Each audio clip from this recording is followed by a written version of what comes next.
Hello, everyone. Welcome to the Slippy and Thrifty Show. I am Thrifty. Slippy. How are you doing today, sir? I'm good, John. How are you? I'm doing well. Good to see everyone in here. You want to go through who we've got in here today? Yeah, I can start that off. So we've got Tony's Ponies, Marco. We also have Randy's WSG, Pepper Dingo, El Cap Addict, Sean. A couple more people coming in slowly now. Okay. Just getting some windows sorted here. So what we got is a production of buck knives today. This was actually supposed to be meant for last week, but just too many things got in the way last week that we could not perform. Bad internet, other happenings that we won't get into that are personal. But yeah, just wasn't a good week for getting this done. So hopefully we had more time to prepare this week. I'll enjoy it. But we're going to talk about buck knives. Let me tell you about bucks. Buck knives. Hope everyone's excited for this one. Spent quite a bit of time on it. How much would you say we spent on it, time wise?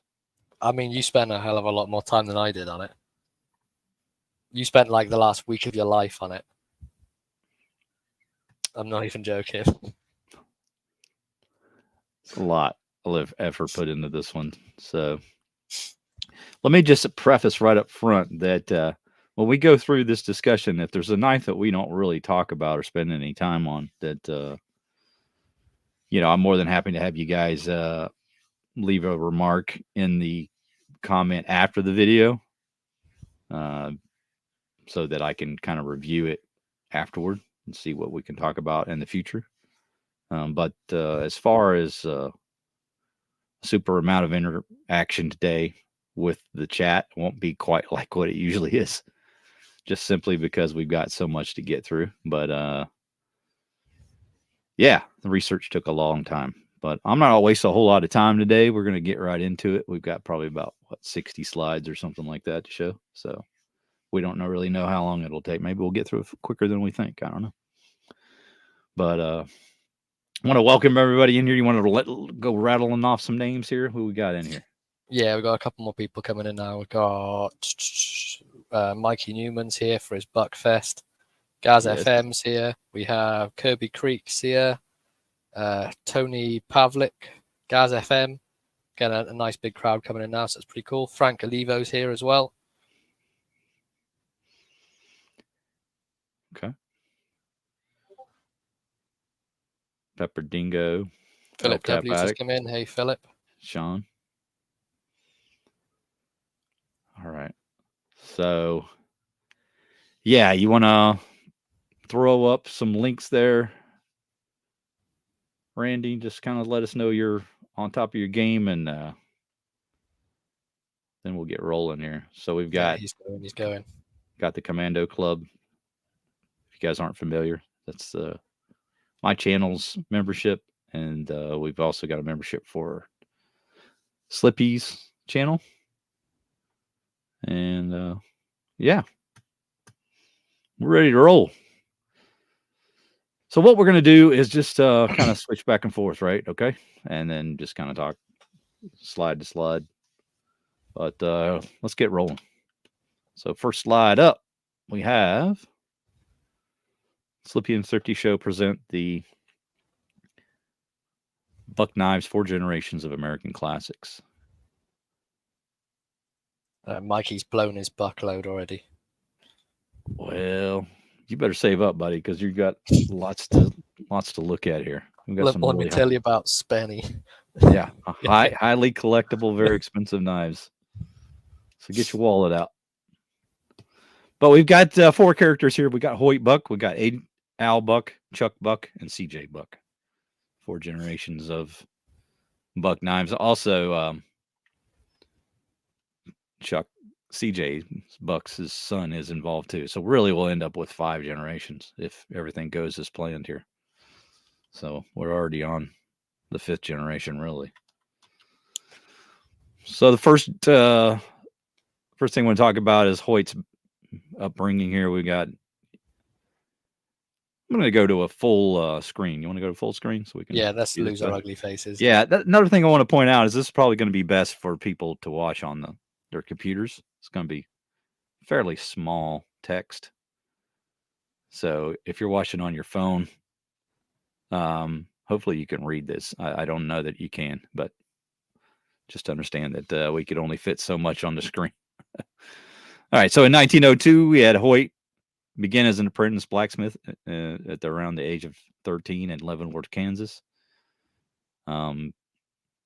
He sort of became famous as he yearned to improve tempering after being satisfied with the edge retention on common farming implements. So he would actually re-edge the farming implements, and the people in the surrounding area were really impressed with his ability to keep an edge on the stuff that they provided. That didn't happen overnight. Obviously, he got better and better at it, but really got the interest to do it because the implements they weren't holding an edge as long as he would have liked. So he really worked with the tempering and came up with a method that was really beneficial to everyone, farmers. And then eventually one day, a customer requested that he make a knife. And so the idea of making a knife became a reality. And he did much with the knife that he did with the farming implements. And so, yeah, made long-lasting hoes and long-lasting edges on his blades. And the material that he used for his knives were mostly worn-out files and rafts that were used for like horseshoeing and things like that. And so then he ended up using those to make into blades. So back in those days, you just didn't waste things. You reused them, repurposed, unlike today where we just throw things away, right? So it's a different time. But Hoyt then got a little older. He found that, Kansas is probably not the place for him. And someone who's been in Kansas understands that completely. Moved to Washington to work there. There's, a lot of, I guess, time at the time. There was a lot of people talking about how the West was the place to surely go and make a living. You could make more money out there. And he worked as a streetcar conductor and sold insurance for a while. And then he met the love of his life. She was quite a bit richer than he was.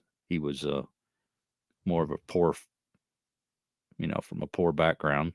She was from a more wealthy background. In fact, Daisy even mixed time with royalty, and her parents were much more well-to-do. So when they found out that they had fallen in love, of course, Daisy's parents weren't overwhelmed with the idea of her marrying Hoyt, but they did. They bucked the system. Pardon the pun. And they got married in 1909. So then, shortly after, Al was born, about a year later, or year and a half later. And here's an example of an early buck with the red stacked lucite handle on them, the keeper strap on this particular model. You'll find that on later models, they use the wraparound. Well, in the early days, they just had the little keeper strap on them. And we'll kind of walk through some of these early generation knives and point out the differences in the different pre-production knives. All right, so then Hoyt moves to Washington there. He begins not only doing the streetcar thing, but also in the logging industry, works as a logger. And he makes knives in his free time. So he's not doing this full time. This is more, he's doing it for a hobby, more or less. When you talk about bucks starting in 1902, that's sort of a loose interpretation of when the first knife he made came about. But he's still perfecting his craft. He's just really good at tempering. It's said that he kind of could do it by smell. And just by looking at the color of the blade. It was supposed to look something like a buttery color and have a certain smell to it when it was ready to be quenched. So he just kind of got really good at tempering blades. And in the 30s, he then moved to Mountain Home, Idaho. He worked as a pastor. He was a pretty religious man. Daisy had come from a kind of a religious background, and I think that influenced him greatly. And he became much more religious over time, and became a pastor of a church and a millwright supervisor at Anderson Ranch Dam. Um, Al at that point was 32, so he was born in 1910. So I think around in his early 20s he joined the Coast Guard. He did laundry for fellow shipmates on the boat, I believe. There was some kind of thing that he did where he washed clothes to earn cash on the side. He mentions that he had like $400 when he got discharged and went to San Diego. So I guess that at that point he was pretty happy to have that amount of money to get started. But when Al is discharged, he goes and settles in San Diego. He must have, I guess, spent some time there, since that's where there was a large military port. And you'll learn later that that has similar effects on the USS Ranger that spends time in San Diego as well. But that's for a later time. Okay, so you want to read this one? Sure. Go ahead. So got 1937. So Al took a position at a meat packing plant near Cudahy, CA. Is that how you say it? California, Cudahy, yeah, something like that. I got in 1939 as well. World War II broke out and Hitler invaded Poland, and we have a nice picture of Hitler there right next to it. Yes. That is a factual picture of Hitler. It's actually from a history book, so we obviously made it into color. But yeah, that's Hitler, 100%. He's colorized, and I think he looks pretty angry there, doesn't he? All right. So in 1941, December 7th, Pearl Harbor is attacked by Imperial Japan. Inspired by a sense of patriotism, Hoyt's passion for making knives was an all-time high in order to contribute his talents towards the war effort. Hoyt created a small factory in the basement of his church and began making more knives than ever before. Hitler's let himself go. Yeah. Oh, we have an invader. What's going on here? The gruesome twosome, no visitors. You made it. I'll appreciate it. Thank you for coming in, Patty. We also have young army men stationed in and around Hoyt's town of Mountain Home, Idaho, were donated buck knives for service. Right. So this is really where he caught the bug to do this more as a, in a more serious way. He was making a lot more knives at this point now. He was very patriotic. War breaks out. They're asking for a lot of donations for knives and things like that to give to servicemen. But as he says, he didn't have any knives to offer, but he sure knew how to make them. So that's what he did. Created that foundry, and voila. So you want me to read this? Let me tell you all about Fresh Deli. Yeah, let me tell you. A little side note here. In 1941, after Al had gone to San Diego, he took up a job at a meat plant there, in Cudahy, however you say it. And he nearly lost his left hand. It was nearly severed in an accident cleaning a meat grinder. So doctor spent like a week mending him back up, and thank goodness that he didn't lose his hand, or we may not have buck knives today. It's a pretty massive feat in the 40s as well, to be able to mend a hand. Yeah. You'd expect them just to chop it off, wouldn't you, in that sort of era? Yeah, that'd be like, I think we're going to have to take that off. Yeah, let's just hack it off. We're done with it. All right. But there's the bombing of Pearl Harbor, which was a sad day for which was done by all of us. All right. So we done with that one? Yep. All right. Go ahead. So we got 41 to 45. So during World War II, word spread quickly of the reputation of buck knives, forever since becoming known for holding an edge. Soldiers shared their experiences with knives in foxholes, barracks, and beyond. So then we have a couple of posters here from wartime era about keeping your scrap, things like that. We have an early buck model there as well, a 108 fixed blade. And then we got, let me tell you about word of mouth. So buck knives earned such a high reputation for quality that by the end of the war, there was a long waiting list of servicemen desiring a handcrafted buck knife. Yeah. Let me tell That's you about a really- job well done. Yes. So there was a lot of servicemen pretty proud of their knives, and they would show them off. All right. So in 1942, Hoyt made over 2,000 knives between those 3 years there, 42 to 45. And that's really what he began to perfect his craft. Really got good with a grinder. Hoyt designed a Model 119, and that particular one did not ever change model numbers, as many of them did in the early days. And of course, the 119 is still available today. What you got? What you got? Adolph's WSG, yep, 100%. In 1945, Hoyt and Daisy end up moving from Washington State down to San Diego to join Al. I'm not 100% sure if they stayed in the same residence or not. That's never really explained in the literature that I read, but it's quite possible that did happen. As it's soon after Hoyt persuaded Al to join him in making knives. But Al was working and making pretty decent money as a bus driver, actually, in those days. And so he was a little reluctant to leave. But he would join him at night after his shift or during the day, depending on when he had to work. And they constructed a lean-to against the side of Al's garage. And that was really the first Buck factory, and where Buck Knife Company was born. You want to read the scraps? Go ahead. Sure. Let me tell you all about scraps. So Buck knives from the late 40s to early 50s were made from old files, hacksaw blades, and lucite remnants. Later handles were made from elk, lignum vitae, and ironwood from Sullivan Hardwood Company. Sheaths were made from scraps coming from, is that McPherson leather goods, and sewn by a shoemaker. So pretty much just made out of whatever they could get their hands on at the start. Right. They were very thrifty, weren't they? Thrifty. Let me tell you about Thrifty now.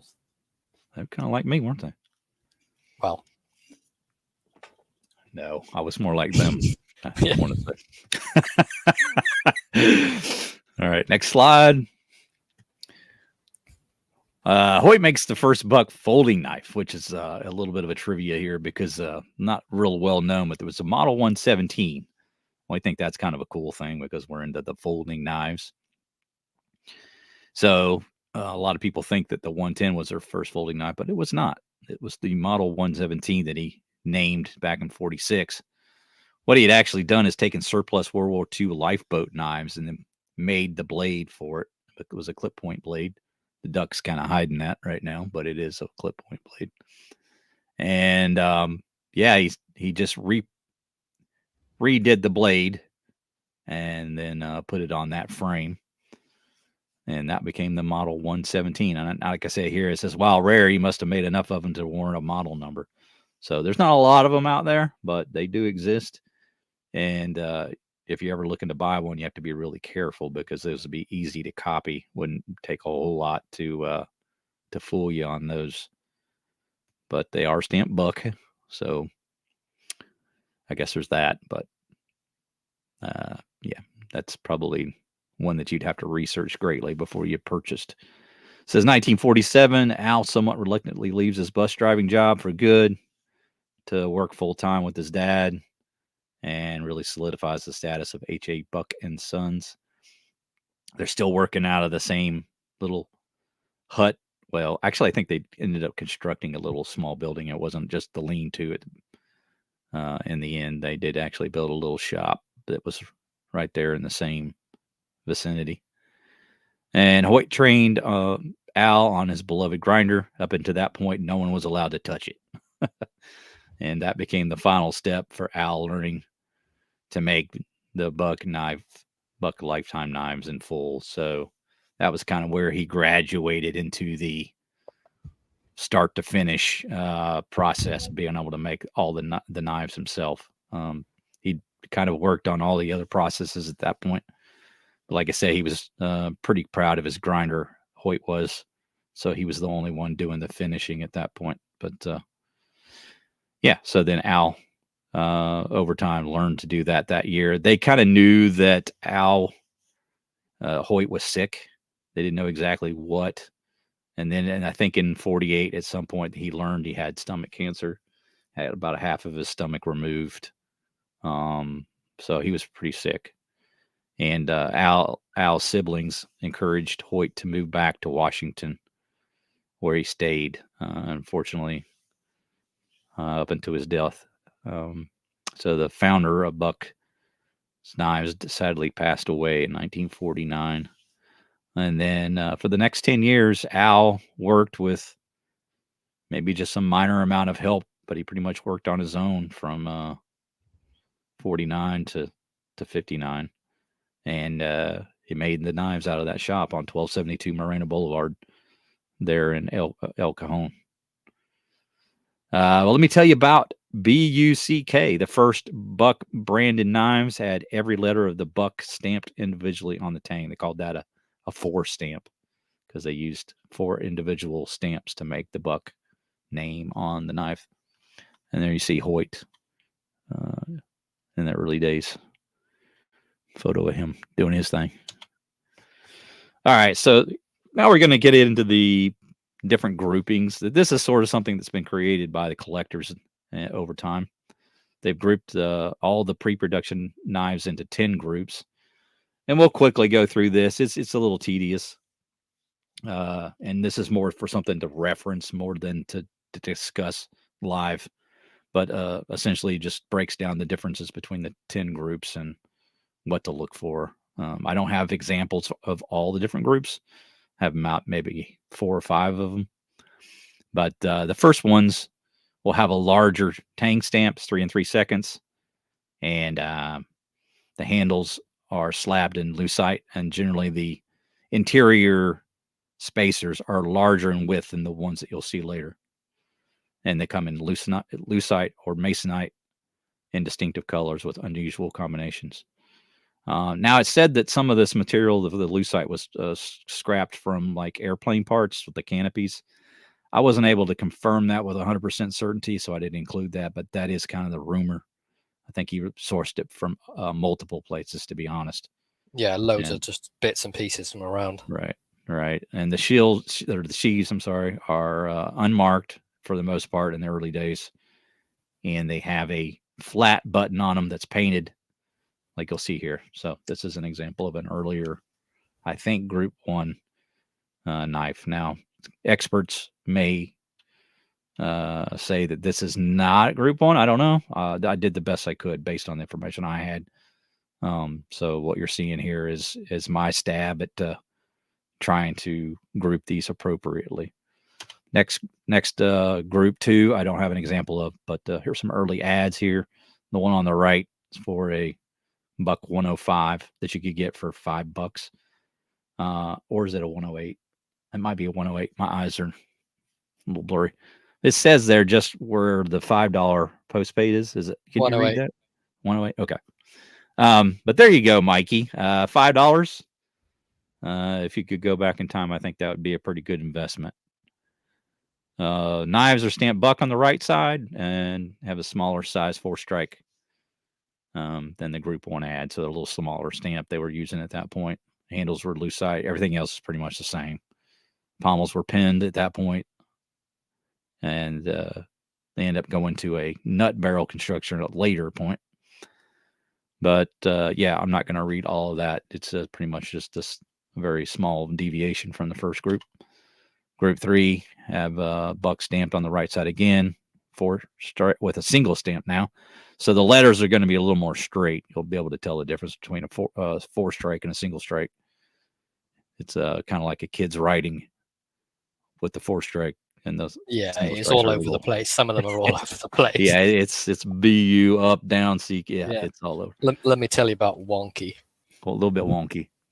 Handles made basically from the lucite, often with one or more white spacers. And you see one on the left there. That's probably pretty close to accurate. It's got the thinner spacers. The one like second from the right, that's probably maybe a little earlier model, has the thicker spacers. And the leather sheaves again were like 1 and 2. Some of them had the stamping, some did not. And see on the bottom left there, this is actually a plaque that they've put in at the new plant in Idaho, where they commemorate Buck and his little photo on the thing there. Okay, so group 4, pretty much more of the same. Now they started including the little dots on the side of the buck. And so that's one way to tell the group 4. And the dots were striked individually. So you have the one stamp for buck, and then you can see how straight that is compared to the early one. Yeah. And then the dots on either side of it. And then for group 5, pretty much the same as group 4, but now they've reversed the side of where they put. Oh, I'm sorry. No, they keep it on the right side, but they add a model number to the opposite side. So on the left side, you'll have a model number. You can see there, this one's a 105, I want to say. Yeah, 105. And then you can see that's on the left side of the blade. But yeah, you can see some of the lucite that he used was more translucent than others as well. Like if we go back to this one, you can see how some of the You can see the light lucite was coming kind of through it, clear. Yeah, so yeah, it kind of differed. Now, depending on the light, you can't really necessarily tell how clear it is, but some seem to be a little more clear than others. Okay, so then we move on to group 6, and it's exactly the same as 5, but now they've reversed the sides where the model number is. And we have an example here. You can see that they've used a spacer right up to the hilt there. And then you'll notice later that they kind of changed the construction of that. And there's Hoyt working away with his goggles. And this is an early catalog from '56 showing the different models there. And it's too small for really to read. But it says in group 7, handles were lucite or lignum vitae, which is a wood that came from just east of San Diego that they sourced that from. Desert area. And you still had the buck dot stamp on the left side and no model number at all on the right. So they dropped the model number for this period 7 here from 54 to 55. All right, early ad here. Now we're up to $7 a knife. So if you didn't get it back at the $5 mark, Mikey, it's starting to go up in price already. You can see in just that short time, we're starting to ask for the knives. So this is group 8. This is the most rare version of the 10, and there's only like a couple known to exist. Again, the handles were mostly lignum vitae trimmed with lucite, and you had now using Doral pommels. They were a lightweight, rust-resistant aluminum, and stamped with a buck, or signed with an electric pen. Actually, started using that. All right, so now we're kind of getting away from the lucite models, and they started using more and more of the lignum vitae, stamped on the left side or signed with electric pen on the right. Multiple spacers now. You can see how that's changed. If you look at the picture on the right, you've got, the aluminum and then like a leather or leather or brass spacers. So they've changed the handle quite a bit. See if you can see here, got more of a thin hilt. It's more of a thick hilt with more spacers. Yeah, it started to become a lot more rugged knives. Yeah, and I think at this point they started maybe using the barrel construction right around this period. Some of them do, some of them don't. You just kind of have to look to see if they're pinned or if they're not. If they're not pinned, then they started using the barrel construction on the pommel. Another early one. Got buck on the left side, and again with the leather spacers. All right, so here's a picture of a rare kitchen set that was offered, or also they call it also a barbecue set, but it's a 6-piece set. Came with these like steak knives and then the large, more butcher knife style Machete-sized butcher knife. slicer. Came in a hickory type, walnuts type box that you see on the right here. Pretty cool. A little hinge on it, and they just stored them in there. Those are pretty rare and probably pretty valuable, I'd imagine. You're not going to be finding those anytime soon, are you? Nah, they're not going to So be readily available. Nah, so we're right up to the 50s now. So buck knives struggled, owing its survival to the endeavors like lawnmower and saw blade sharpening. Military issued knives during the Korean War discouraged soldiers buying their own, hurting sales. We got 53. After the Korean War, buck sales improved a bit. We have an advertisement on the right hand side there about their lifetime knives. Not sure if this is when they started doing the sort of the warranty for them, is it, or is it just saying they last a lifetime? They pretty much did it from the very beginning. Yeah. Mid 50s, Al turned to advertising in outdoor magazines to reach sales far beyond San Diego. And then we're up to 61. A meeting with his reverend encourages Al to incorporate his fledgling company, selling stock for much needed capital. Further corporate meetings in 61 proved vital, and Buck Knives Inc. was born. For the first time, blades are made in a mass forging facility and not at Hoyt or Al's hand. So this is when they started going kind of bigger and started getting sort of, larger scale, producing more knives, more and more knives. Yes, sir. Started getting in mass, right? All right, go ahead. 61. Buck Knives moves to a 3,200 square foot headquarters near downtown San Diego and employs 3 knife makers. In the first year, Buck Knives loses $34,000, but by the end of year 2, 1962, they profited $7,000. So they did a pretty big turnaround. Yeah, and there's what they used as their first factory. So factory in inverted commas, which is like a small shed. Quonset hut. Yeah. Little temporary place. And from what I remember reading, they actually were only allowed to stay here for 4 years because this was an area that was being developed by San Diego for one of the interstates. I want to say it was Highway 5. I might be wrong about that, but it was an area that was you were not going to be able to remain long term, but in the short term they were able to stay there. All right. So in 1961, the Buck factory produced 6 blades. It's like kind of, some will say 7, some will say 6, but the first ones were known to be the 102 Woodsman, the 103 Skinner, the 105 Pathfinder, the 118 Personal, the 119 Special, the 120 General.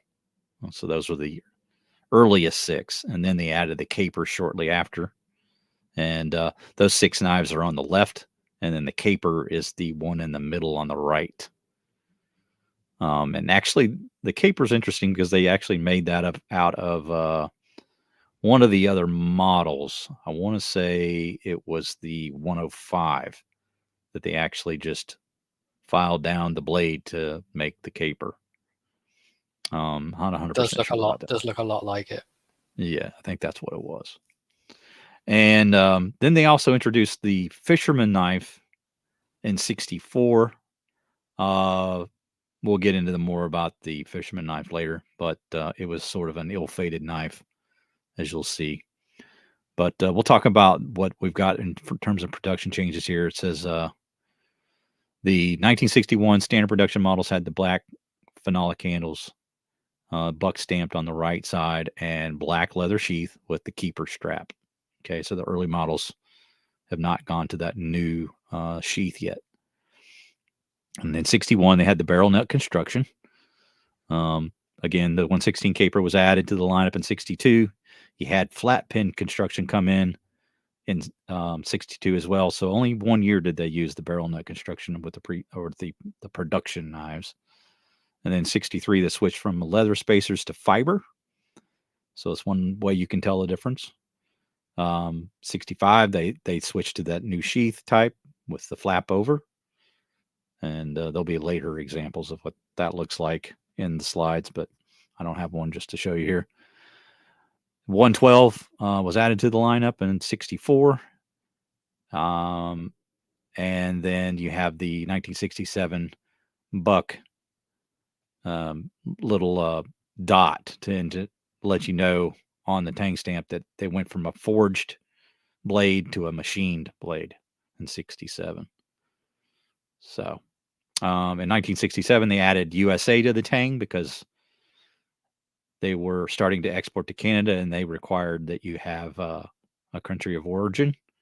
So they started putting Buck USA. So now you're got the 2-line tang stamp. 69, they switched to using just one micarta spacer. One little difference you can tell between the post 69 and pre 69 knives. And that spacer was on the inside of the handle. And we'll look at that in a minute. We got a little picture to show you what they did with the spacers on the construction. 1969, they switched to, I'm sorry, I just repeated that, one micarta spacer. 81, they switched to using 425 blade steel. And then, of course, in 92, they switched to the 420 HC with the Boss heat treat. All right, here's a picture of the tang construction. 61, you can see the top photo there. It was just a brazed bolt put on the end of the flat tang. And then on the bottom, you can see how they've just got the tang without the bolt on the end of it and then just pinned it through.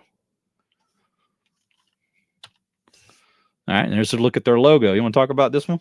Yeah, so got the logo of Buck's blade hammered through a bolt had a real impact on the buying of public. So there was a knack to cutting these bolts. Not everyone could do it, but after a while, people began to remember Buck knives as the ones that could actually cut steel. More than anything else, that's what made us famous, and that's a quote from Al Buck. We got some of their early logos here. So you got on the left, got a real early one, just Buck knives, a hammer and a bolt and a knife. And on the right, a little bit more redesigned. Got 3 generations of knife making and tempering. And then it looks like an early photo of they used on the logo. Handmade, high carbon steel Buck knives. Let me tell you all about batoning. Let me tell you all about batoning. So, the iconic bolt logo uses a Model 19, 119 special. You can see on the left there. Just a little bit of trivia. All right, so in 62, Al drives around with Daisy in their Volkswagen bus. You guys are familiar with what that looks like. You can imagine that scene. And they go to like 250 sporting goods stores for like 2 months. They travel around. And Al hawks his wares, and he gets out the hammer and 10-penny nail test, or bolt, whichever he used. And he ended up convincing people to take orders, all these independent sporting goods stores at the time. And of the 250 stores, he received 100 orders. And he demonstrated, the extra cost of the knife over his competitors. I think it says here that, the average cost of the knives were between $2 and $8. And Bucks, however, were priced from 12 to 20. So they were more expensive, and they had to prove their value for the customer and the expense. But he did a good job of that. He was a really good salesman. And late 62, I've already mentioned that. But in late 62, the Buck Caper Model 116 is introduced. In 63, Buck disassembled the competitors' locking knives at the time to see what they looked like and disliked about them. They were basically just doing their market research, right? What you would do at the time. And they set out to improve on the function and appearance of the lockback knife. They assigned this job to one of their employees, Guy Hooser. Hooser came up with a preliminary design that they felt was a vast improvement over the competitors. It still needed tweaks. It was not perfected at that point. As anybody who's familiar with the 110 knows, that they went through a lot of production changes.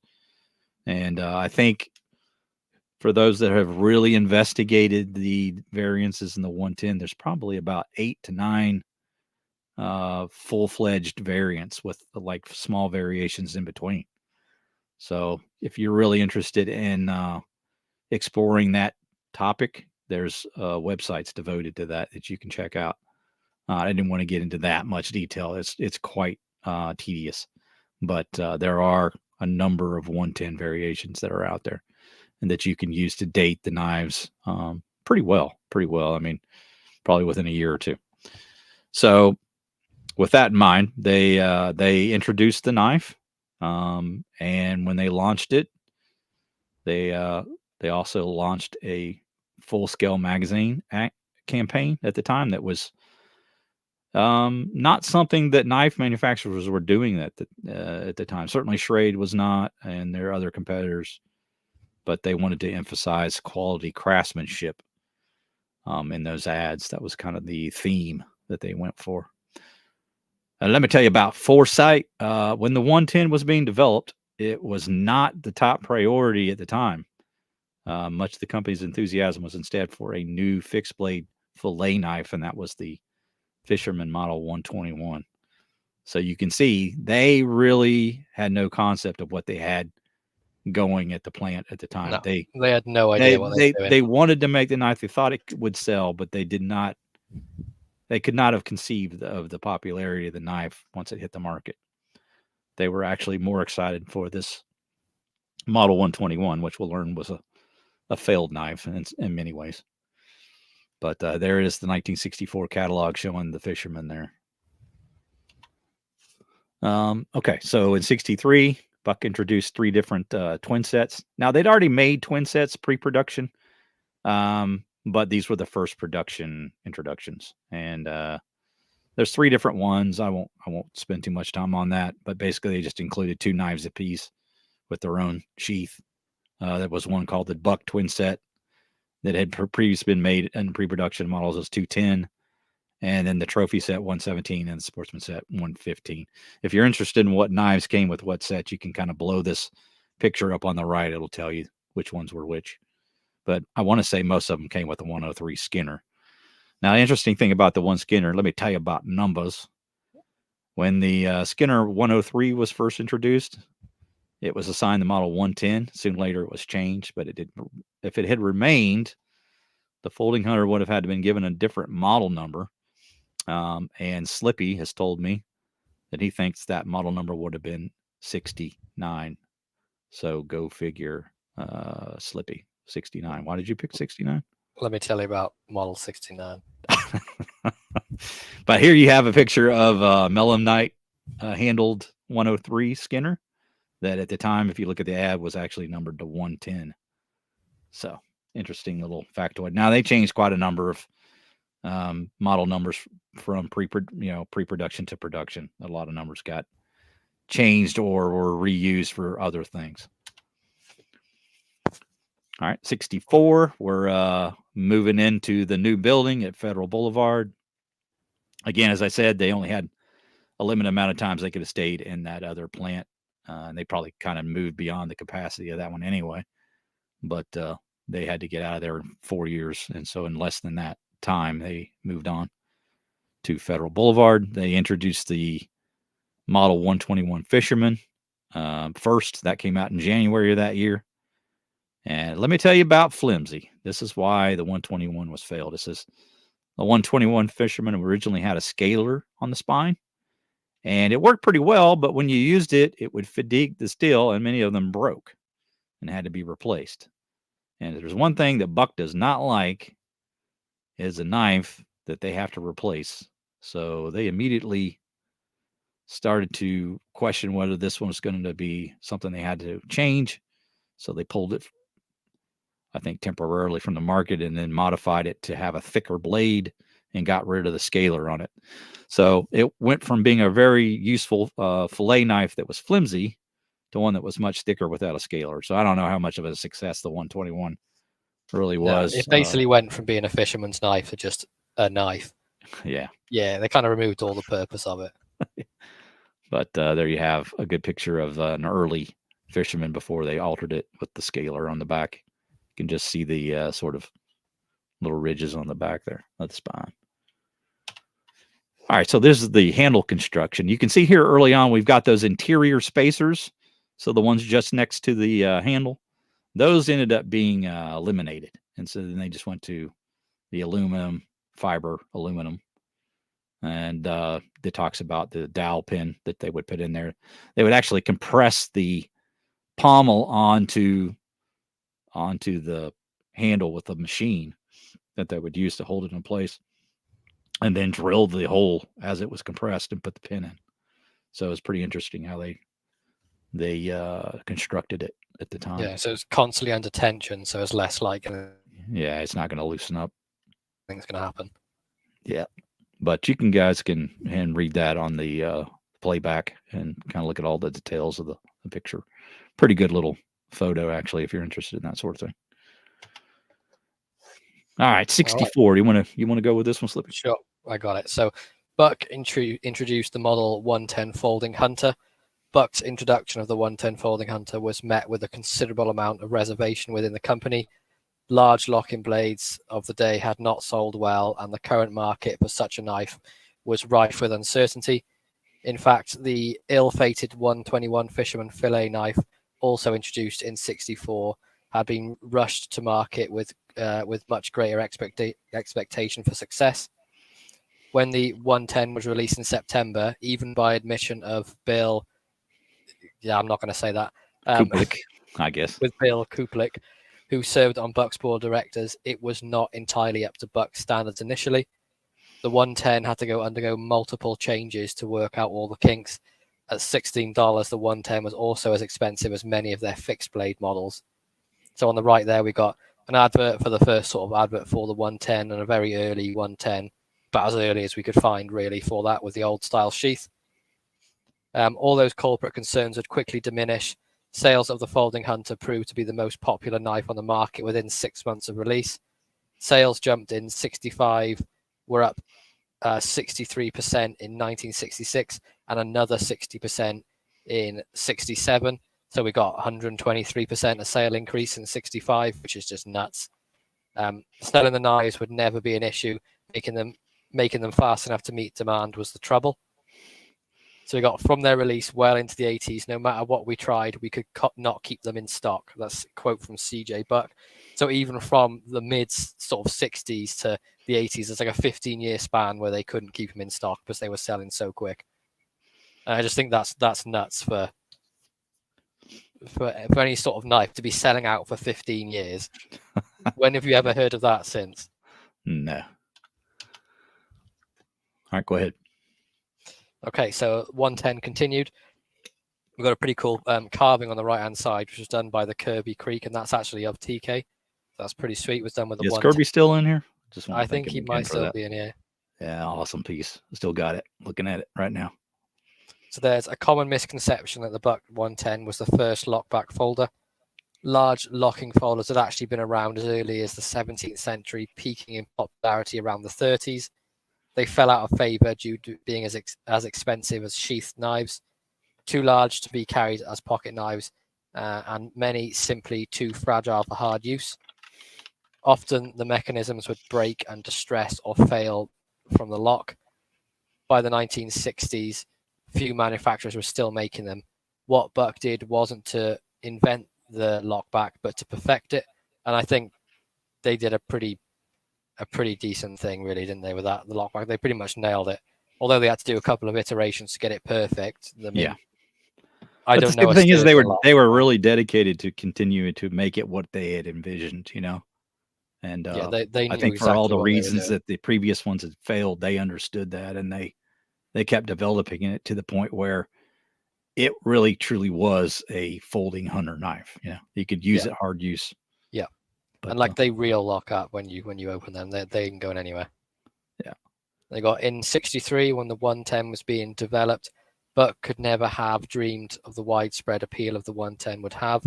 It was being used in working trades well beyond its intended role as an outdoorsman, hunter, or a sportsman knife.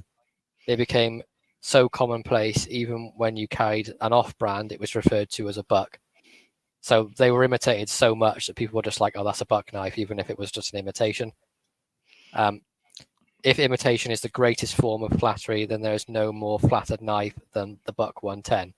And that's a quote from this jackass in here. Did you like that one? Let me tell you about quotes. The often imitated never equaled Buck 110. All right. What you got next? Keep on going, buddy. You're doing great. All right. So it's 65. Buck introduced the Hunter's Axe, the Model 106, designed for dressing large game and camping. It's a pretty basic looking thing, I'm going to say. It just looks like it's stamped out and someone riveted a handle on. But I mean, that's what they do. They obviously nailed it. It worked. Got in 66. Buck's first multi-bladed slip joint was introduced, the Model 301 Stockman. This was the first Buck knife not to be made in-house, but to be contracted to Schrade. Buck wanted to explore the pocket knife market, but did not have facilities to produce such knives. They contracted Schrade for the 301 Stockman and then later the 303 Cadet. While the 300 series was good for sales, it presented a headache in guaranteeing and overseeing quality because Schrade was using Swindon keyhole construction, so a very sort of small pivot, like through like a little tiny hole, basically.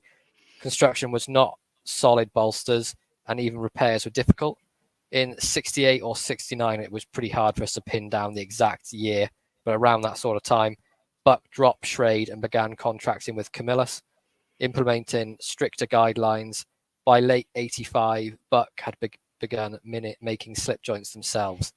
So between when they really started making 66 and 85, they had them sort of made by two other companies, and then they got to a point where they're like, oh, we can probably make them ourselves now, and then went right around making them. But there's a couple of differences you'll be able to see in a couple of slides between the two. It's actually here. So on the right-hand side there, you can see we've got the Schrade 301, and then on the right, you've got the Camillus 301. So it's interrupt you a minute here. Like, sure. The original Schrade one, you can identify by the threaded bolsters on this one. You can see on the bottom right. That pretty rare, that one. Telltale cell sign that you got the earliest one. It'll have the threaded bolsters on it. But only thing I would add to that is that that keyhole Swindon design that they used.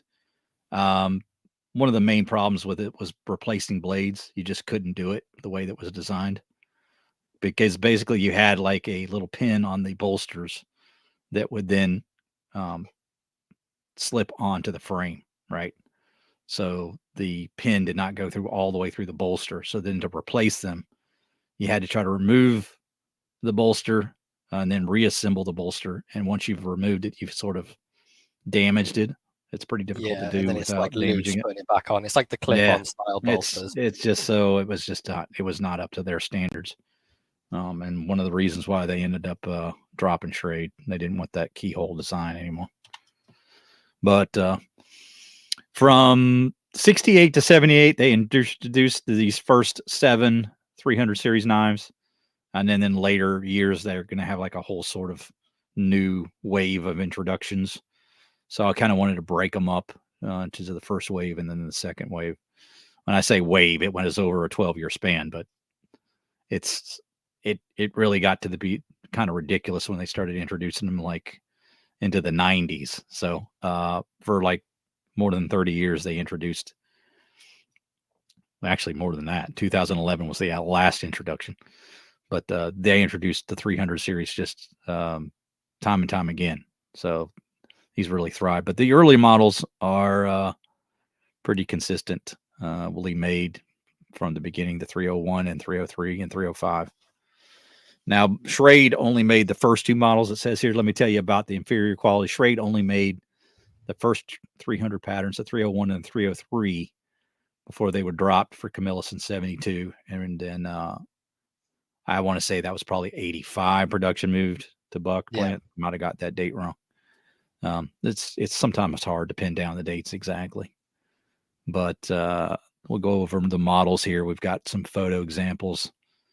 Down here on the bottom is an actual ad showing the first 11 knives. Some of them are no longer in production. Some are. Some have been dropped. So you've got the large Stockman there, the Buck 307 Wrangler. and I don't think that's being made anymore. Pretty The sure it's not. Wrangler, no, it's not. All right, the Buck 303 Cadet, 3¼ inch Stockman, Trailblazer, another one not being made anymore. It's a folding hunter with 2 blades. And you have the 305 Lancer. I'm pretty sure that one's still being made, right? Or if not, it's only been dropped recently. It's the Deuce. It is now. It's not been made for a while. Yeah, they actually have the import version, right, of this one, not the regular. I don't know. I can't remember. No, they haven't got the regular. The regular stopped. I can never gonna remember all the dates, but it stopped a while ago. But they do have the import version available. Honestly, can't recall which ones they're still making right at this point, but I know they make the 301, obviously, and the 303. Yeah, but you had 2 different badges, echelons, if you want to say, the Bolt and Hammer at the beginning, and then they started using this ugly tech shield from 86 to 89. Just sucks, and I'm glad they got rid of it because it's awful. Yeah, then they went back. I think a lot of customers complained they didn't like it, so they went back. Yeah, so I actually have a 305 Lancer, and mine has the ugly buck text on it. Right. And then you have some more rare models here. The Yachtsman, the 319 Rancher, which has the all blade. I quite like that one, actually. And then you got the Muskrat, the Bird's Knife, which isn't a Muskrat because it's got 2 different blades, but they called it a Muskrat. Yeah, I guess technically speaking, you're right about that. Especially with that spay blade on there. What's going on there? Yeah, let's get. Oh, wait. Did we just get a okay, threw up in your mouth? Oop. All right. So Buck 321 Bird Knife, which is pretty cool. That's a kind of a nice little one to seek out. Buck 309 Companion, which is basically a pin knife. Then you had the 311 Trapper, and that was the 4-inch version. And then the second kind of wave, I call it, comes out. It starts getting pretty confusing, really. The 300 series was not a fun one to research. Let's just say no, it was a headache. It was a massive pain to try to nail down all the information for it. But we do have Mikey's favorite knife, second from left on the bottom. Oh, yeah, Mikey likes a pink knife. Yeah, I actually like that one. Not too bad. But in '88, SMKW came out with the 329 Trapper. They actually introduced this knife as a Freedom Trapper. It had a little flag on it, and they offered it with a belt buckle. I think at some point they kind of just made the regular knife, as you see at the bottom left, without the flag and without the blade etching and all the other extras that they threw on there. But that was a special factory offering from Buck through SMKW. And then in '89, they have this clipper, which is pretty cool. I want to say that the scissors are actually a Wenger design. And that's actually called the 305S. I actually made a typo there on the bottom. So refer to the top there. It's a 305S. Has the same frame as the Lancer, but with scissors. And it's easily identified by the key ring. You can just see it on the right side in the pink knife. And then in '91, they add the 312 Mini Trapper and 314 Trapper. Little larger design than the original 311 and different, more broad knife than the slimmer 329. These kind of stayed around a while. Those are a little easier to find. They were produced a little longer than a lot of the other ones. And then you have the 310 Whittler, which we'll see on the next page, the 322 Congress, the 331 and 332 Daddy Barlow. So these are pretty cool. I didn't even know these exist for the longest time, the Barlows. But let me tell you about wanting a Buck Barlow. Yeah, well, again, they were like the Smoky Mountain Knife Works SFOs, and I'm not even sure how long they were offered. But then the weird one is the one at the end, the 2011 306 Duet. It was basically a reintroduced clipper, which we'll see these on the next page. But it only appeared in 2011 catalog. So I think they only made it for a very short time. And here's the pictures for those. You got the 310 Whittler, 322 Congress. And again, some of these were not ever in the Buck catalog. They were only offered through Smoky Mountain Knife Works. The 306 was actually in the 2011 Buck catalog. And a little different scissors. If you look at that one, little larger scissors, and these are more like Victorinox scissors. You've got the little spring there, bottom right. And if you go back and look at this is like, again, like more the Wenger, the lever design. Can't talk. Lever design. And there's more spring design. So interesting. And they had a multitude of colors of the 306 Cadet and the 305 Clipper. So I kind of want to say that those more marketed towards the women, but they didn't want to call it that. They kind of learned their lesson from the Ladybuck, I think. Not to try to feminize any of the knives. But these were offered in quite a few colors. I think the 305 Clipper actually was in a lavender, multiple colors, and as well as the 306 Duet. And the 332 Barlow was also offered in black. Unlike the first Buck 329 Trapper there, that was only ever offered in yellow, I believe. So the only color you could get in that 329 was yellow. Okay. But yeah, there's a lot of research and time devoted to the 300 series. And some of these, like I say, are not direct factory produced Buck knives that were SFOs. But if you're looking to try to get the entire collection, this is a good place to start. I'm pretty sure that these, 11 at the beginning there. You got 5 there, 6 there, that's 11, then 4 more. So that's 15. And then 5 more again. Is that 20 total? Something like that. Yeah. So, all right, here's a funny little story. We'll let Slippy take this one. All right. Let me tell you about the story of 60,000 reject knives. So in the mid-70s, Chuck Buck recalls getting a call from Camillus leadership with contract concerns over Buck's standards being too stringent in the production of the 300 series knives. Camillus was hoping Buck would ease their tight quality control. This did not happen, not surprisingly, really, with how tight Buck are with making sure everything's perfect. So rather than destroy the knives, Camillus wanted to remove the shield, file Buck from the tangs and sell them to a swap meet dealer. Chuck did not want rejects in the marketplace, so offered to instead buy these knives for $1 each. He thought there would be no more than a couple thousand, and never bothered to ask how many there were. 3 weeks later, a delivery truck arrived with more than 60,000 reject knives. Let me tell you about surprises. Chuck wasn't happy. He just spent $60K on knives he couldn't sell, but it was mostly upset by the waste. Praying for an answer as to what to do with them, Chuck hears of a heartening story from his sales rep where missionaries in Africa had given a few sample Buck knives to natives to barter and how grateful they were.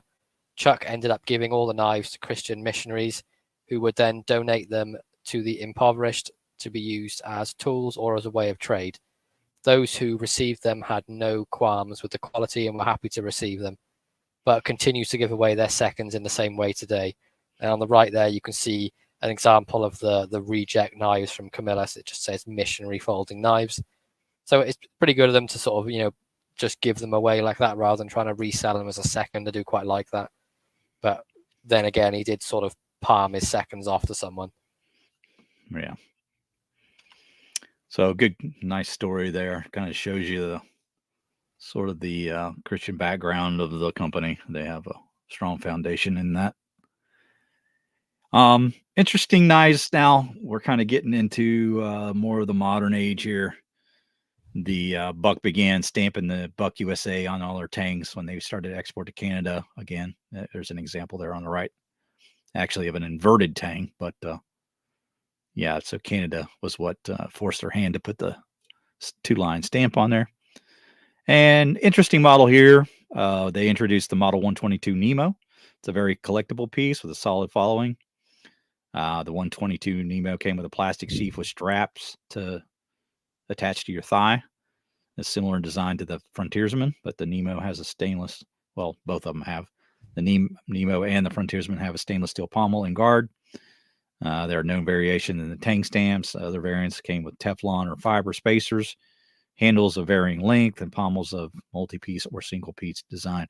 But you can see there the sheath, pretty cool piece there, pretty rare. Those are not easy to find, but you would actually strap that to your thigh to go dive. It was a diving knife, obviously from the name. And yeah, it's a lot like the Frontiersman. A few differences, but you can see there's a slight difference in the pommel shape and other things, but they were pretty collectible item now to get one of those, especially with the plastic sheath. Now here's a look at the flap over sheath that we talked about earlier. This is what they moved to. Kind of looks like a gun holster, doesn't it? Yeah, it went, when they had the strapped model, and now that's this flap over model. But Buck introduces the 124 Frontiersman as originally with 440C blades, phenolic handle, stainless steel pommel and guard, and leather sheath. In 1970, the handles were changed to micarta slabs. And then in 69, they have moved again to the 30,000 square foot facility on North Magnolia.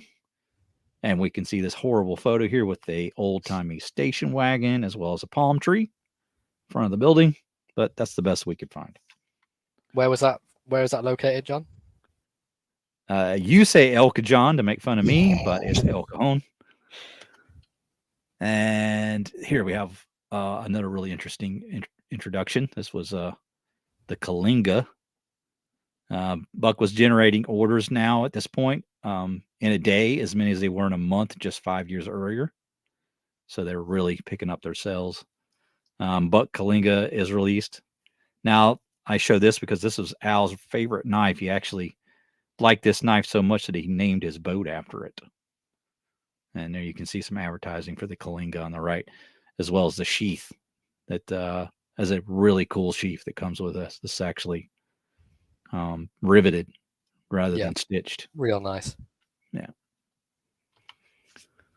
122 is discontinued because too many customers allowed them to rust because they were not very intelligent and then took it in salt water. But yeah, because so many of them had failed to maintain them properly, they just discontinued them. They were like, all right, we're releasing a knife that people aren't taking care of. So they just discontinued it for a while. I think they reintroduced it later. I'm not 100% sure.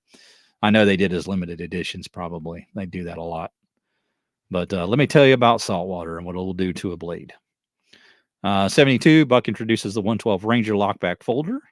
First Ranger featured a 3-inch 440C blade, black micarta handles, and brass bolsters. In 73, they started using Macassar ebony handles inlays. And I know they had to get away from that at some point, but then they went back to it when they started going with the Kreliken from Taylor's Guitars in 2019. But in 92, they switched to a 420 HC blade that was Boss heat treated. Boss. Let me tell you about kids losing stuff. This is a fun story. This is one that CJ tells a lot. In the summer of 72, at 11 years old, CJ was skin diving with a group of friends. He knew divers needed a knife. That was kind of just, you had to have a knife if you were going to go diving. And so he found a brass-ended folder in the kitchen junk drawer. So he takes it diving with him. And when he was diving, it fell from his pocket and he lost it. CJ didn't worry much about it at the time. A couple of months pass. Chuck goes to look for the knife and he's like, where is it? So he calls CJ in to the kitchen. He says, and he explains to him, hey, yeah, I lost it when I went diving and lost it in the ocean, not knowing what it was. It turns out that knife was the 112 prototype. So lost forever. Probably one of those things that it's a lifetime regret, right? Yeah. But he didn't know. Priceless if we found he that. Didn't know. And he goes on to explain that his dad was pretty PO'd, but his mom was there to kind of save him because he's like, well, why did you leave it in the junk drawer? So you know how that goes. Yeah. Prototype for a knife. Let's put it in the junk drawer. It'll be fine. All right. Go ahead and tell the story. Okay. So this is pretty much a story of how the Buck 112 sort of came about. So let me tell you about Captain Stabbin. So the 112. John. Keep going. Okay, so the 112 was born due to a fight between two sailors aboard a ship docked in San Diego, the USS Ranger, which became very serious. One of the soldiers was inflicted with a deep stab wound. This was said to be from a Buck 110. As the injury was so serious, the USS Ranger Commander banned all knives with a blade exceeding 3 inches from use on the ship. This also disqualified the 110 from being sold in the ship's store.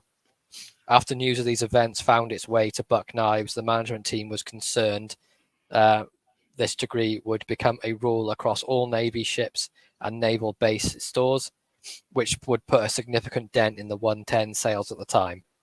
So, yeah, let me tell you about stabbing creating a 112. That's pretty And much then it. on the right, then we got a picture of the USS Ranger supercarrier. Yeah, pretty cool little ship, huh?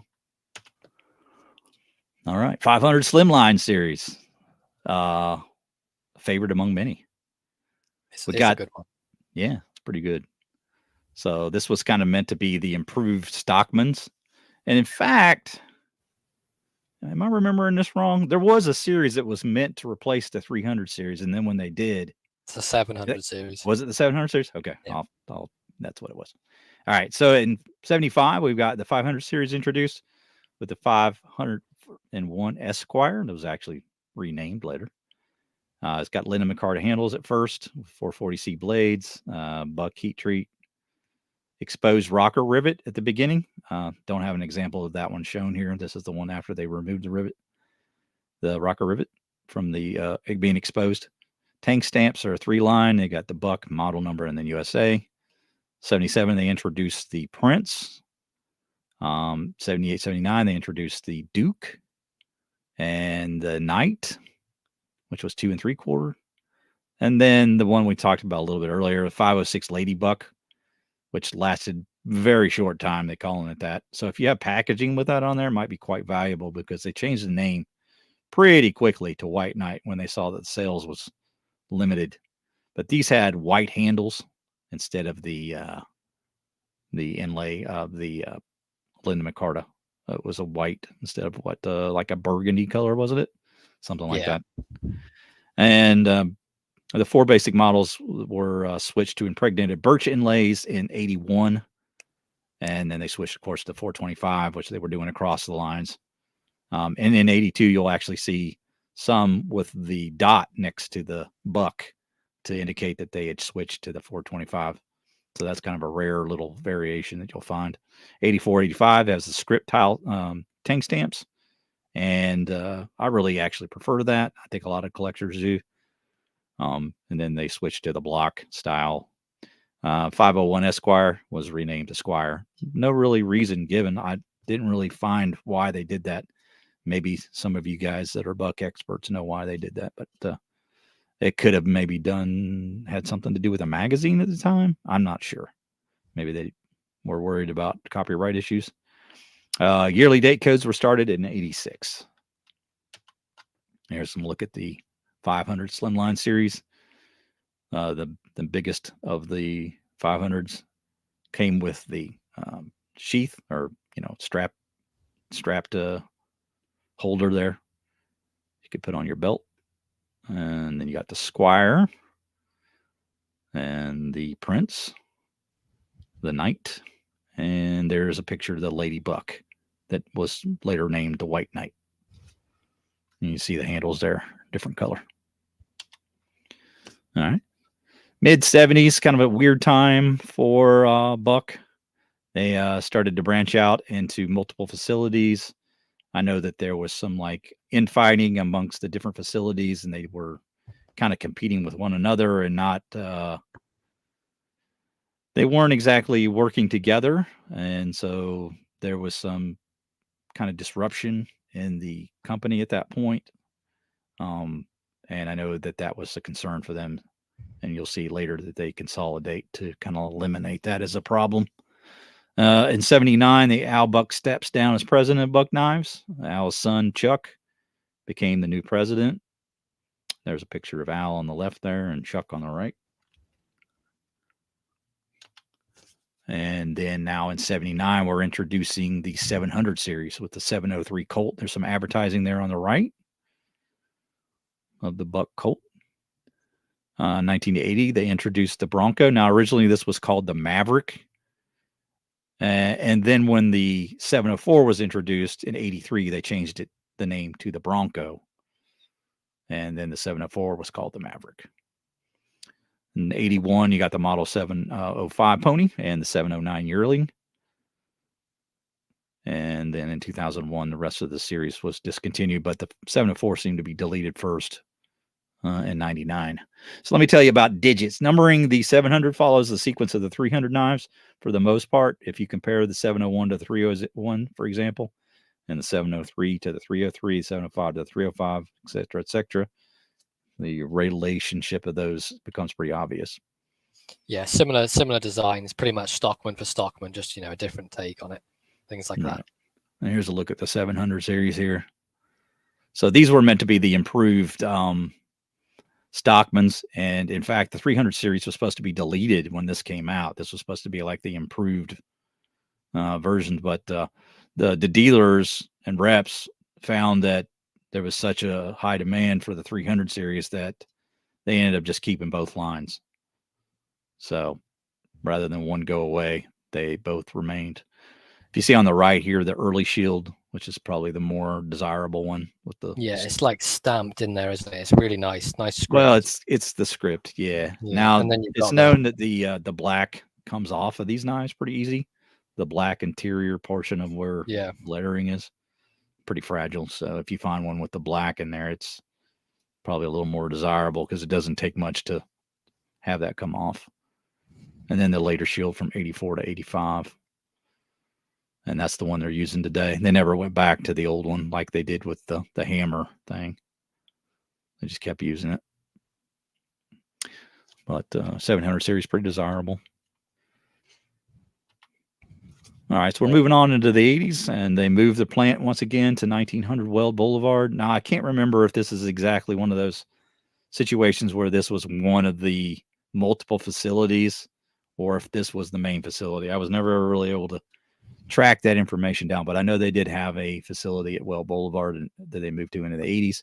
And then they moved again later in 80 to the larger facility there at 1855 Giuseppe Way in El Cajon, or El Cajon, as Slippy likes to say. 200,000 square foot facility, consolidating the company under one roof.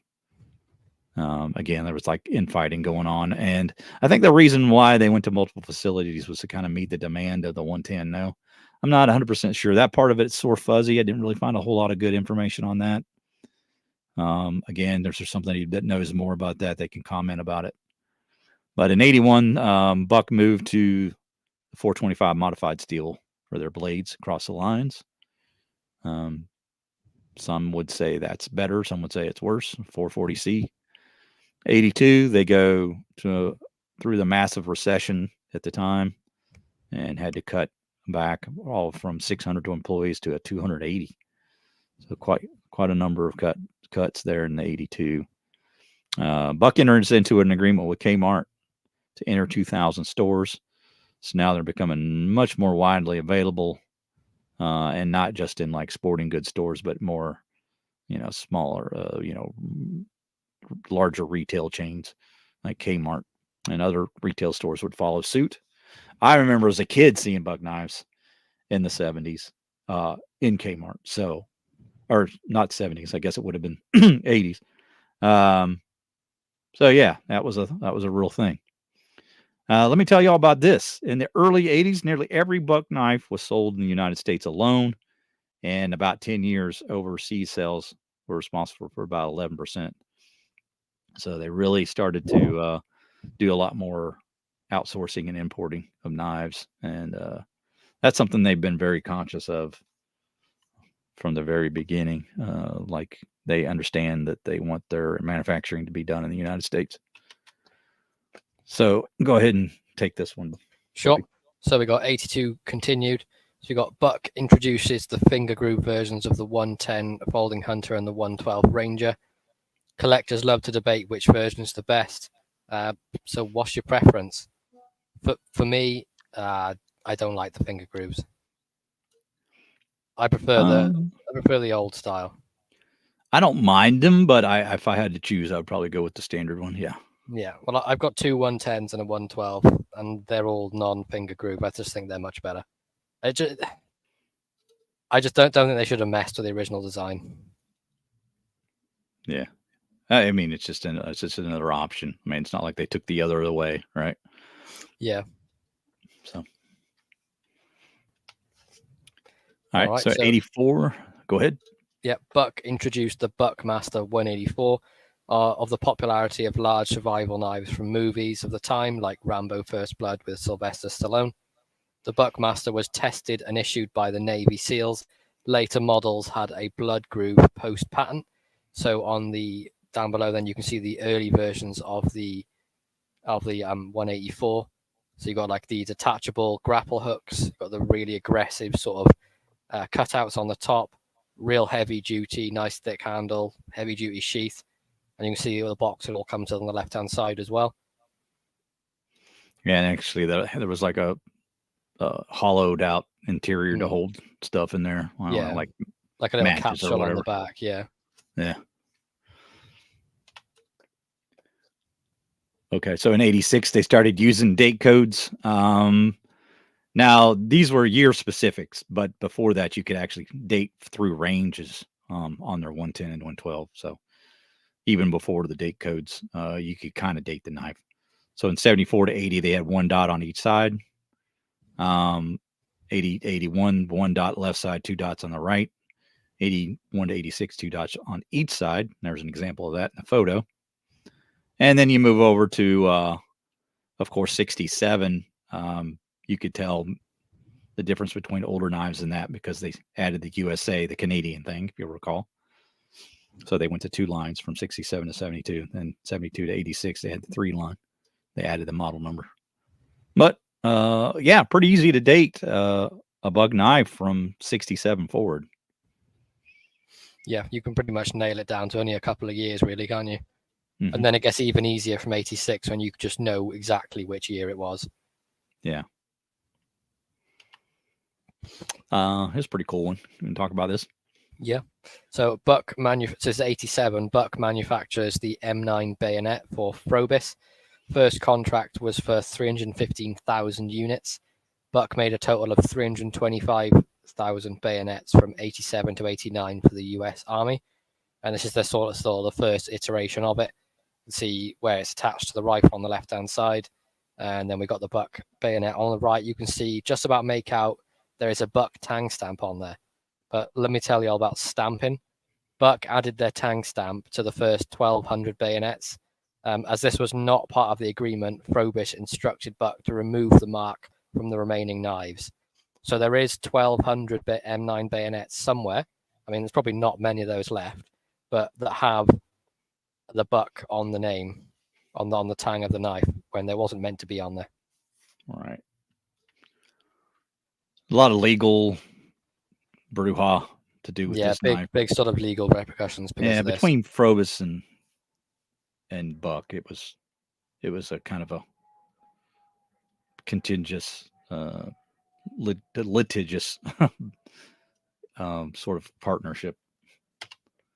All right, so 91, we get a partnership between Wenger and Buck. We missed out one. Oh yeah, well let's not skip that. Al Buck dies at age 80. No, that's even more key point than that. What? Slippy born. That's not part of the Buck knife history. Oh, okay. Look at you trying to big shot down there. Everyone, throw a thumbs down on that comment, please. Buck partners with Swiss Army knife maker Wenger to introduce the Swiss Buck knives. There's three sizes introduced at the beginning. We've got the 65 millimeter, 75 millimeter, 85 millimeter. And we're introduced in the first year. We're not going to go through all the model numbers or names of the different ones, but there's plenty of them, and they're quite collectible, and they're kind of fun to try to find. You got an example here on the right of the Swiss Buck Trekker. Now that, much like Victorinox, they reuse names all the time, and this actually has a Victorinox model in the Trekker that's completely different, not even close to the same. So don't be confused by that. But you have later models added, including 120 millimeter models, and the Swiss Bucks used standard Wenger frames, but used a clip point blade for the main blade instead of the drop point that you normally see. Due to that, reason was the popularity of the clip point blade was more popular in the USA market. The line was discontinued, unfortunately, in '98. So you had about a 7-year span there when these were made, or 8-year span. And here's a look, a small picture there on the left of just all the different models. And you can see the larger, what is it? What was it? The 120 millimeter models added to the bottom there. But nice collection of Swiss bucks there, all the different ones. And there's some advertising here on the right. 2 familiar names come together in one great new knife. But that is something that I have not picked up, and there's just really no excuse, right? I mean, we definitely got to get a hold of some Swiss bucks, both of us, I think. Yeah. I'm looking. Yep, 100% need to get a hold of some of those. All right, go ahead with this one. Oh, you want me to talk about these, do you? You don't want to talk about these knives? Yeah, Ultra Blades. Yeah. Okay. Also in '91, CJ Buck, having been groomed for years, takes over as president. Buck enters into the inexpensive knife market with its line of Ultra Blade knives, made in USA, Japan, and Germany. They did not put the Buck name on these knives because they were terrible. So we got Ultra Blade, good, affordable knives, and they're advertising. Then we have some sort of lock back that I don't want to look at. An Ultra Blade Stockman and an Ultra Blade jackknife. I mean, it says a lot. They didn't want to put their own name on them about really what they were made like. But yeah. But they were, they needed to kind of take advantage of that market. So they got into that. So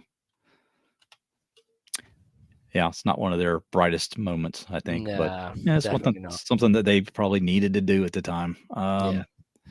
92, Buck begins using 428C on many of their knives, or pretty much across their line, except for their, like inboard knives.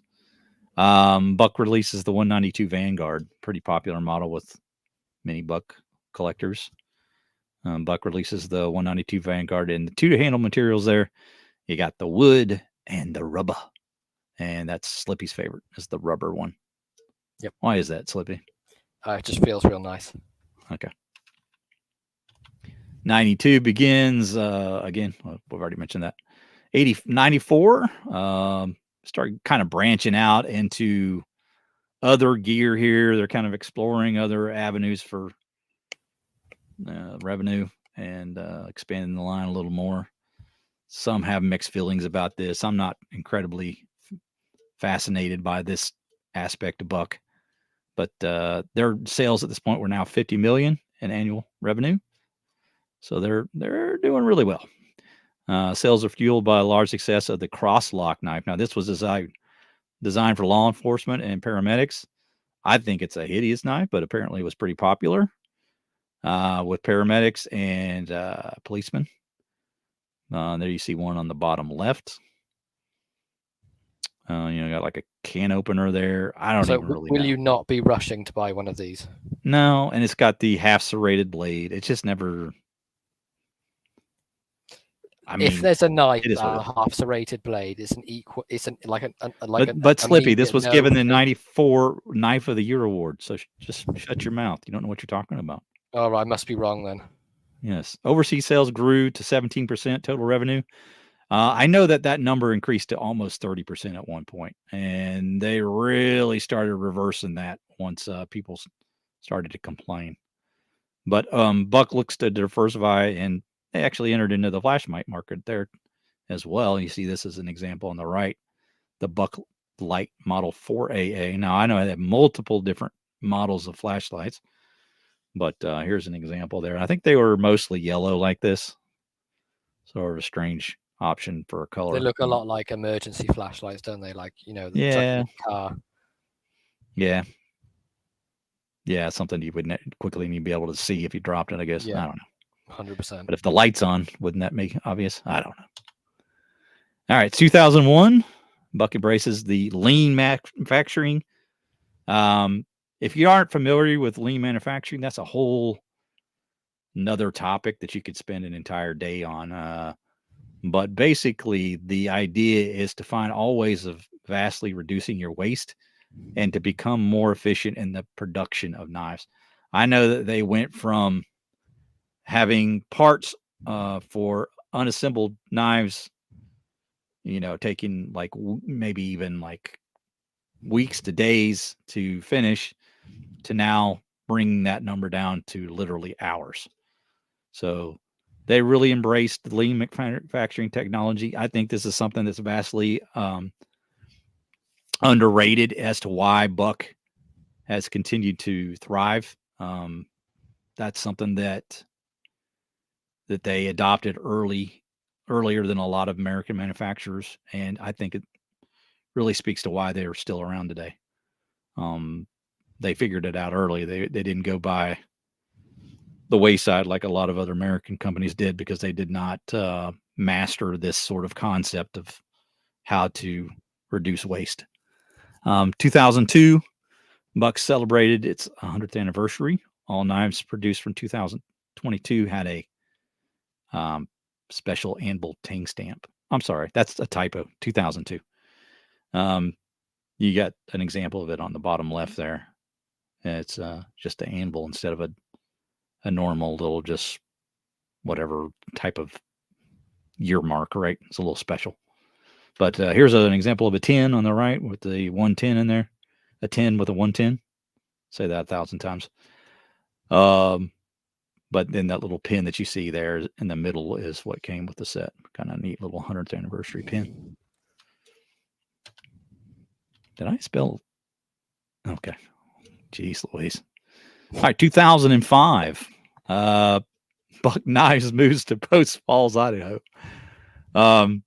This is their current facility. Again, they moved all that lean manufacturing into this facility. I know that they actually reduced the size of their manufacturing plant during the move, and the reason a lot of that had to do with that improvement in waste and just the efficiency at which they work.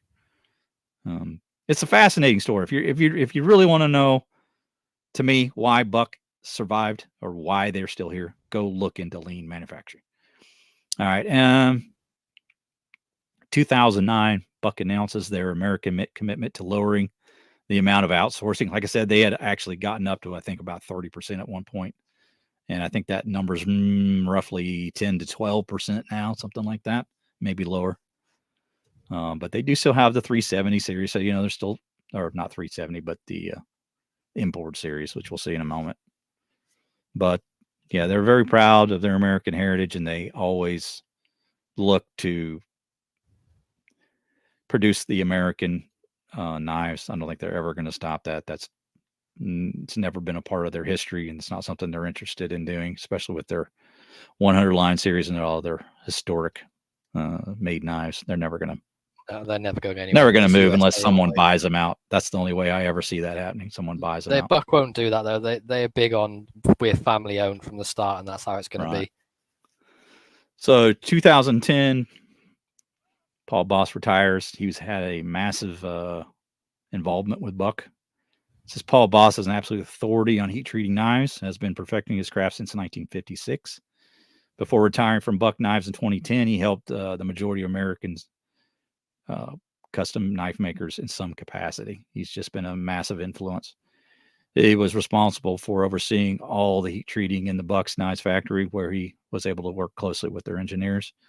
Paul's relationship with Buck began back actually with Al working on custom blades in the beginning, back in the late 50s.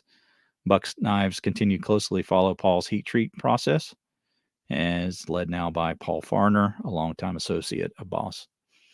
The process Boss developed, which heats, freezes, and reheats the blade steel, is finally honed, and the results are like no other. So he's pretty much a legend in the industry. And here's a picture of him doing some phrasing. Let me tell you about chilling out, isn't he? Yeah. All right. So there's a model we thought was relevant enough to include in the latter years here. We got the Buck 113 Skinner in their main line. I like this knife a lot. That's a good introduction to the 100 series, I think. One of me. It's a good one. Yeah. And so it's a combination of the 112 Ranger and the 192 Vanguard. And these are pretty cool knives. There's just a nice sleek look to it, and it looks very comfortable in the hand. Yeah. All right, so now we've introduced the import models, which are like a continuation of the 300 series, but with 420 J2 blades. Now, these are the ones, if I ever show, people get confused. They think that if I ever do a review of these, there's a contingent of people that will think that all production Let me tell you made about buck pot knives metal. are made in China, and they get confused. They don't understand that there's knives made both in China and also in the USA. But these have the 420 J2 steel. A lot of people complain about it, blah, blah, blah. These are very inexpensive knives.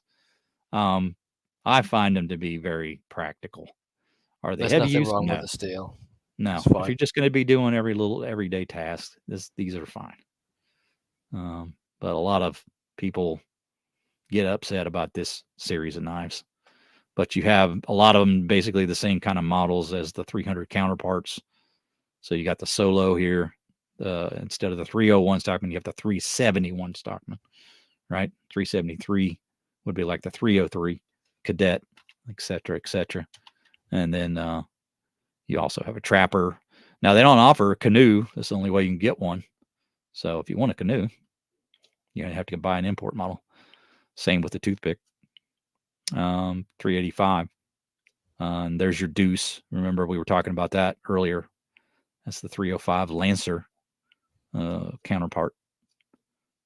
Nice little coping blade on that. I like that one. Yeah, it's a good one. Yeah. All these are really good. I really enjoy the canoe as well. Yeah, canoe's good too. Yep. I'll probably end up getting all of the series. They're very affordable. They're like, what, $20 range? Something like that. So. Yeah, not a lot. All right, some other models they thought of note. Buck introduces the Brahma 119. Now, the first version they came out, they called the 119 Brahma, and that might be a little confusing. So let me explain. It was the rugged version of the 119 at first, and I think it was only available for a short time, maybe a year or two, and then they dropped it. Okay, and it had standard leather handle, 420 HC, 6-inch blade, just like the regular 119. Car spacers with a mole compatible, or Molly, compatible sheath. But then the next year they introduced the 117 small Brahma. Now that remains in production. You can still buy this knife, and they just kind of renamed it the Brahma by itself because they dropped the other larger Brahma. So the small Brahma is the only Brahma now. And yeah, this is the early configuration with the stacked leather. Now they offer it with the phenolic handle and the wraparound sheath. So pretty cool. But this came out in 2016. All right, go ahead. 2017, Buck hits the 1.5 million knives produced milestone. Buck introduced the 101 Hunter, a fixed blade version of the 110. I quite like that as well. It looks pretty good. Mm-hmm. They also introduced the 110 Auto, which is basically an automatic version of the 110. Buck would then later release the 112 Auto in 2019. Yeah, so they got a couple pictures at the bottom there. Yeah, the 112 came out just a couple years later. So in 2023, Buck adds the 250 Sorter to the main line. So previously, I think it was 21. It was just as a limited run, but that it sold enough. They added it to the main line. So it's a modern slip joint 154 cm Boss heat treated blade steel. You can have it in either a clip or a drop point blade, and they offer in either OD green or black micarta.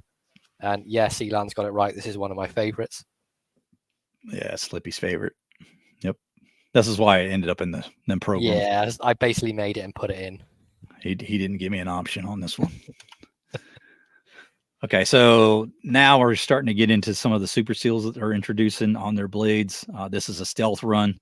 First time that they used MagnaCut, I believe. I think that's correct. Was in 2023 with this 119 stealth drop. They introduced the new blade shape redesign.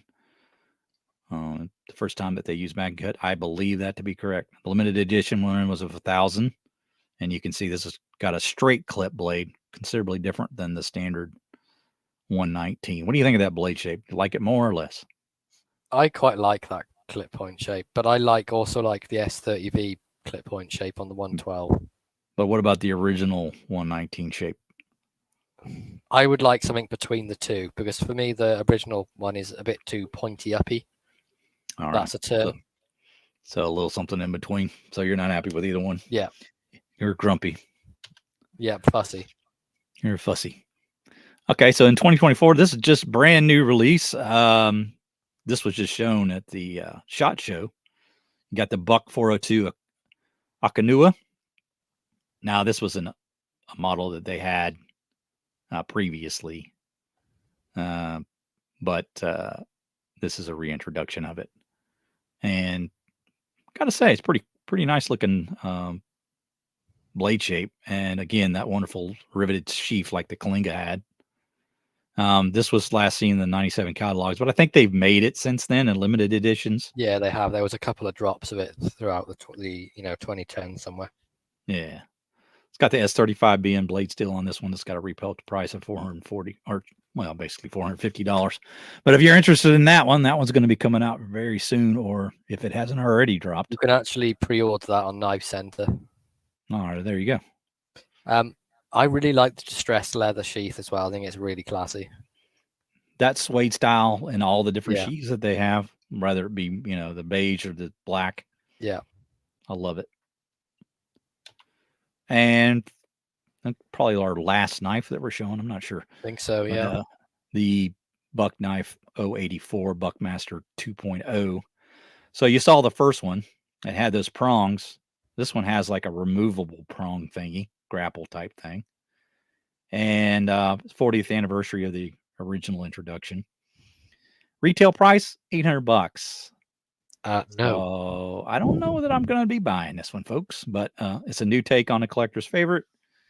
And it's got like a triple treated 420 HC blade on it. It's supposed to be like something they've never really done before. So kind of special. But I do say I like the knife design better than the original Buckmaster. But I just don't know that the price warrants paying for that for me. Now, if you guys are into that, go ahead and spend your $800. No.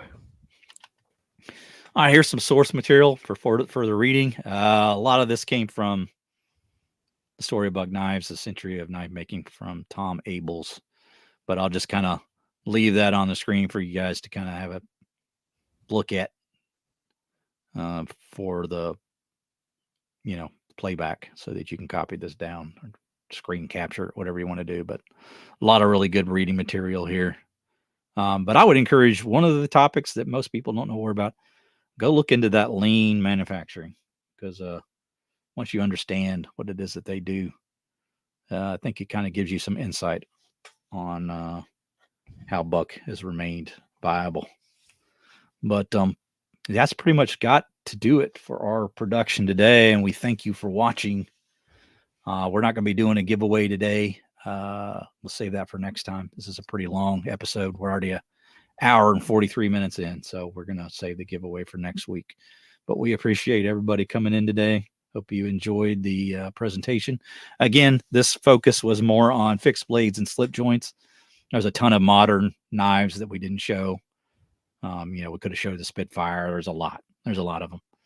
But our main focus was more on slip joints and fixed blades. And so, if you would rather have us do a episode later on of more of the modern stuff, let us know. Maybe we'll consider doing another take on this with emphasis on the modern stuff. But we really wanted to take a look at the older history and the fixed blades and also the slip joint knives. But we thank you for watching. I want to go a quick rundown of all the people I see here in recent chat. Stan, thank you for coming in. Kirby Creek, thank you for coming in. Elin, Frank, thank you so much. EDC, Randy, thank you for moderating today. Nice Our Life, thank you for coming. Angelo, we got Tarpon Doc, Tony Pavlik, Horsehead Bookends, Kanda Ersley, James Alton, Neil D, Lockback Larry, Gaz FM, Philip W, Splitting Slices, Byron, thank you for coming in. El Cup Addict. So just a ton of fantastic support from all of you guys. I think we got up to about 55 was our top number here today. Yeah, we had a good audience all the way through. Really appreciate you guys coming along. So, but we appreciate everything. I know it's been a little bit since I put out a video. I intend to do more videos this week, but all the research and all the effort was put into this video. That's why the other reviews did not come this week. So it's not like I've been idle. I've been working hard. No, John has been going nuts on doing this. I've had some stuff going on, so I've not been always able to help. So most of the prop goes to John for getting this thing out because he did loads of work. Yeah. But hopefully all you buck lovers appreciated this. I know I'm not an expert in it. There's plenty of people who are going to come and probably make comments to say, oh, you missed this or that. I did the best I could within the time I had. And basically just kept uncovering more and more stuff. And it was like, at some point you have to kind of, okay, well, I've got to get this presentation done so I can, have it ready for Sunday. So there is limitations on how much effort I could put into it, but I did the best I could with the time I had. So hopefully you enjoyed it. But are we going to be doing a live next week? Going to be available? Yes, sir. Yes, sir. Okay. So we'll be back next week with a new topic. Hope you guys enjoyed the show. We appreciate having you. But that's going to do it for us. So for Thrifty and Slippy over there, we appreciate you coming in. Take care. We'll see you next week.